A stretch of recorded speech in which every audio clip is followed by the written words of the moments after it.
Leaders and healers, gamers and claimers, ladies and gentlemen from around the universe, from around the globe, from around the community, welcome to the Power, Purpose, and Passion podcast. I am your host, Anthony Cheam, life coach, speaker, trainer, author, musician, singer, songwriter, a man, a human being committed to giving you the best of what I've learned over the past 20 years of reading books and going to seminars and doing all this stuff and failing and screwing up and learning, earning, and returning.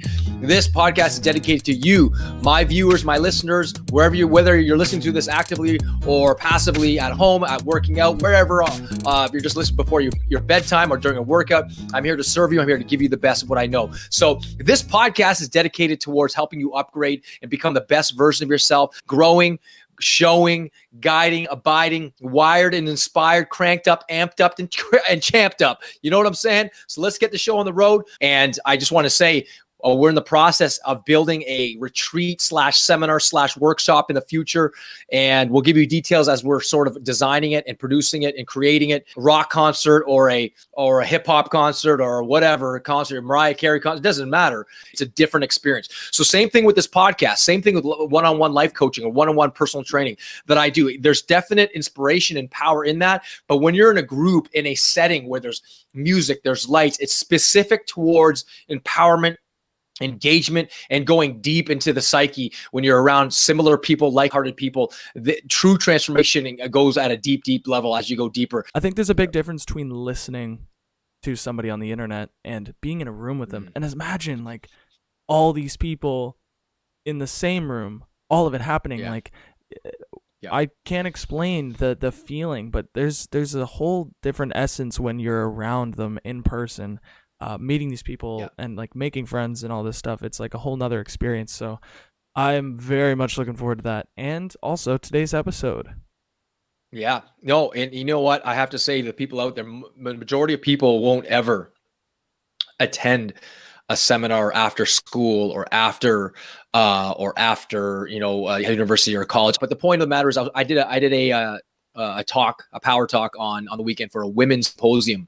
And I talked about that. I said very few people, I'd say 90% of the people in the world won't ever attend a seminar, won't ever buy a self-help program and invest in anything in themselves to make themselves better. And I often say to people, listen, imagine you wanted to change your life. What better to learn from people that have changed your life? Why try to reinvent the wheel and spend 20 years of strain and struggle when you can accelerate your growth by 10 times? Get mentorship, go to the seminars. That's what I did. That's how I started my career, is attending seminars, buying audio programs. And I've told this before to many people. I've spent well over $100,000 on these type of things, going to seminars. I live and breathe this stuff. I literally do. And it's no joke. My wife can attest to that. My credit card can attest to that. When I was in debt, even when I couldn't afford it, I would go because I realized if I could spend money on attending a seminar, I knew it was or an audio program or something like that, it would have changed my life. So anyway, the point is, let's get right into this podcast. I was at a women's symposium on the weekend, and I talked about the power of perception. And I want to read this little story to you. It won't take too long. It's about 2 minutes long. And it goes like this, okay? It's called The Cookie Thief by Valerie Cox. And it's sort of a poem. It's beautifully written. So a woman was waiting at an airport one night with several long hours before her flight. She hunted for a book in the airport shop, bought a bag of cookies, and found a place to drop. She was engrossed in her book, but happened to see that the man beside her, as bold as could be, grabbed a cookie or two from the bag between, which she tried to ignore to avoid a scene. She munched cookies and watched the clock as this gutsy cookie thief diminished her stock. She was getting more irritated as the minutes ticked by. With a smile on his face and a nervous laugh, he took the last cookie and broke it in half. He offered her half as he ate the other. She snatched it from him and thought, oh brother, this guy has some nerve and he's also rude. Why he didn't even show any gratitude. She had never known when she had been so galled, and sighed with relief when their flight was called. She gathered her belongings and headed for the gate, refusing to look back at the thieving ingrate. She boarded the plane and sank in her seat, then sought her book, which was almost complete. As she reached in her baggage, she gasped with surprise. There was her bag of cookies in front of her eyes. If mine are here, she moaned in despair. Then the others were his, and he tried to share. Too late to apologize, she realized with grief that she was the rude one, the ingrate, the thief. Wow. What do you think about that story? It's so good. I have to admit, I mean, I read that to the women at the seminar on the weekend. I have to say, and they were laughing away. And I said, how many times have you done that? You've made a perception of a certain situation or somebody else, and you immediately made a judgment about how they're being rude or how they're horrible people. And I've told this story many times before about Stephen Covey, and I want to repeat this because it's so powerful. It really shifted my paradigm of life and my perception not to judge too quickly. And I remember him talking about him and being on a subway train, and this guy walked in with, I think, 2 or 3 kids, and they were making all this noise, and they were just making a racket, and they were bothering the people on the train. And finally, he conjured up the courage to say to the guy, "Hey, listen, I don't mean to do this, be rude, but I'm trying to get some work done. Your kids are kind of distracting. Could you calm them down?" And the guy was like, "Whoa!" He said, "Sorry, I apologize. I don't know how to tell them."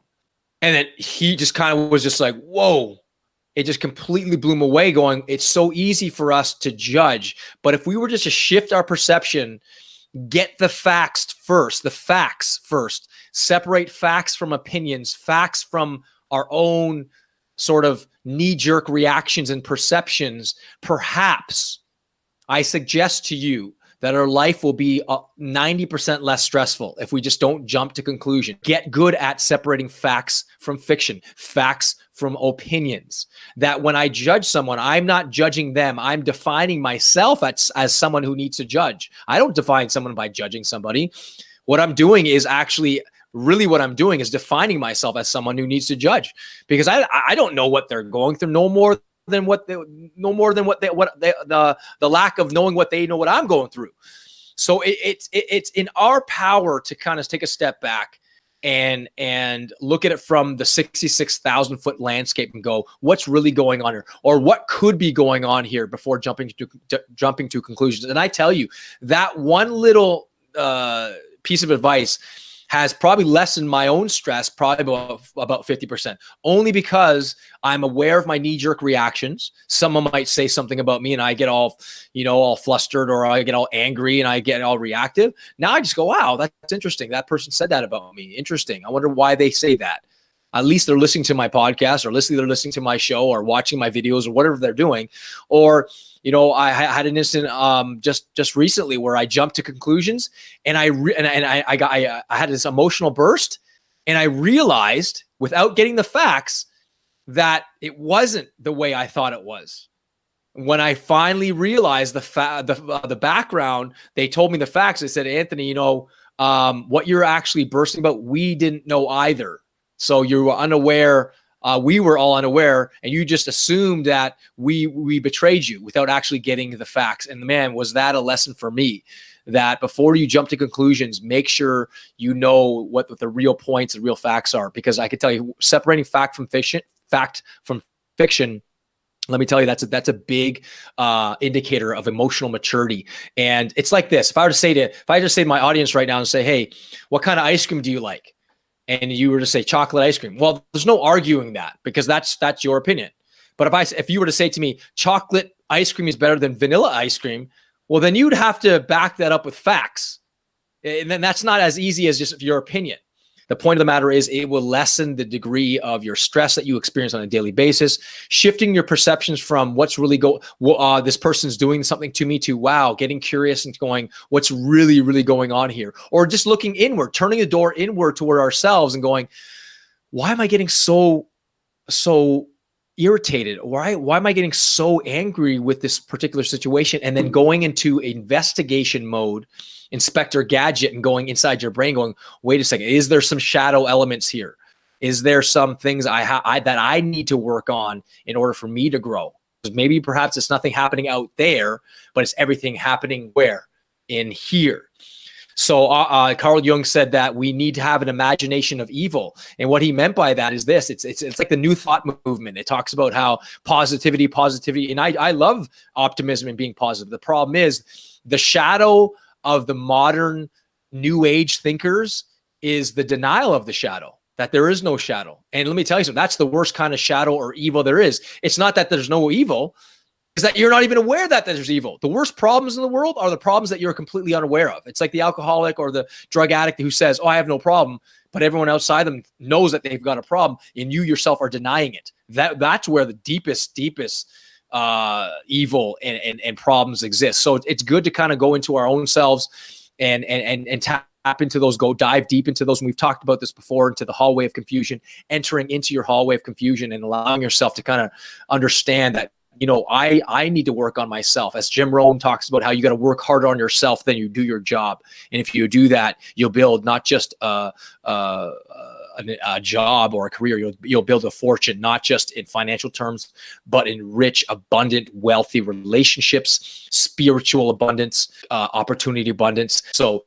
queen, fear at the root, right? You're absolutely right. Course in Miracles say there's only two emotions, fear and love. And what's fear is not love, and what's love is not fear.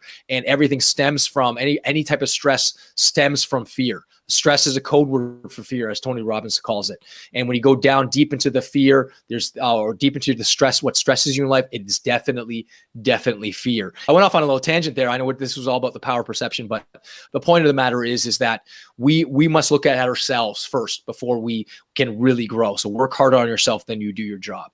Any extra thoughts there, Cam?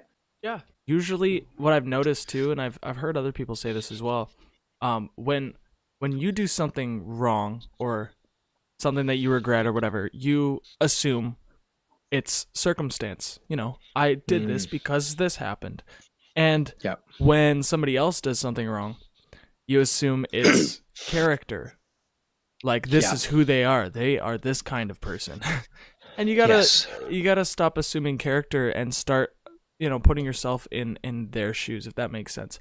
I've been doing that a lot lately, and you'd be surprised how much judgments weigh you down. That's what I've noticed anyways, is judgments weigh me down a lot. It's it's not healthy for anybody involved whatsoever. Of course. So. Of course. And I'm sure everyone listening to this right now has had the actual experience of, you know, you're in a group and you're gossiping about somebody. You're like, oh, that person does this and that person does that. And you're like, oh my gosh, part of you doesn't want to join in, but you just want to join in because love and connection, the need for love and connection is so strong that you just join in for the sake of joining in. And then when it's finished, you walk away kind of feeling remorse. But then here's the final part of it. You then meet that person and they're not just nice, but they're extraordinarily nice and kind. And then you're like, oh man, I just got through just making fun of this person, judging them, labeling them, compartmentalizing them based on what everyone else was saying. I joined in on the dance, and look, you go home feeling just garbage. And then you end up beating yourself up for that. Now, the question is, beating yourself up is not going to change you. It won't. It'll just, you either just learn from it. Guilt, by the way, the remorse that you're feeling is good. It's a signal to tell you you've done something really wrong. You've just really screwed up. It's time to correct it. So that guilt is an ad. Stop beating yourself up for feeling guilty. We all screw up from time to time. Some we royally screwed up. And so where we went wrong, the guilt that we feel, the remorse that we feel is not there to beat you up and drown you. It's there to tell you you've just screwed up. You've just violated something deep within you, or violated someone else emotionally, mentally, physically, whatever it is. And it's time to correct that. Unless you correct it, then you're gonna continue to feel remorse, and you're gonna continue making the same mistake. So look at that. And here I'll end with this. And I said this before. This is one of my original mentors said this to me. Anything suppressed will be expressed in later days in uglier ways. You suppress it now, it's going to come back around again to bite you. And that monster is just going to be that much bigger and that much older and that much stronger. And you get to do it all over again. So the lesson you learn, you either learn it now or you're going to have to learn it later. So learn that now, that guilt. Start to shift your perception. The power of perception. Shift your perception from, oh, guilt, I'm a horrible being, to, wait a second here. Guilt is meant to be an action signal to tell me I've done something stupid. Now, the fact that I've done something stupid, so I'm going to look at what I've done stupid, dive into it, make the correction, course correct, and then take necessary actions to correct it. Because I've done many failures. I've screwed up many times, and thank God I did. Thank God I did, because those many screw ups, I learned a lot about myself and about life, and that I wouldn't have learned unless I screwed that up. So hopefully you guys got a lot of this episode. I know I talked about a lot here, but you know me, for the people that have listened to my podcast and me talk, I just go off on crazy tangents, and none of this is scripted, man. I just like bang, bang, bang. I want to give to you the best, and I'm hoping one or two lines really resonate with you. So again, to end this off, we are planning a retreat, a workshop, a seminar in the next, probably 4 or 5 months, probably. We'll tell you about the dates, and we're just going to talk about it as we're planning it, because I'm going to have a couple of my friend Miranda, who's a registered psychotherapist, a Gestalt therapist. She's also a spiritual director. She's an amazing woman. I'll have her join in on the dance as well to teach about a lot of different things that she's taught me. I tell you, she's a titan, man. She's awesome. She has so much wisdom coming from her. So let me tell you something. When we plan this, we're going to have myself, we're going to have Miranda, we're going to have Cameron, we're going to have a few other speakers and a few other professionals in various fields coming to teach on a live seminar event. And we're just going to give you guys the best of the best immersion. You'll have like a multi-day with us, with me at your disposal, speaking truth into you, asking any questions, and we're just going to do it. And we're going to have a multi-day event, and we're going to spend a lot of time together. And I know you will leave feeling like you can claim your power 100%, that you can change your life and that you can change your life. So stay tuned for that, and we'll give you details as we go along. So to your continued upgrade and evolution, live it up with power, purpose, and passion. Thank you, Queen Bee. Thank you, Grace, and all the other people that listen to this on Instagram and Facebook. Thank you. God bless, guys, to your endeavors. We love you and we support you. God bless.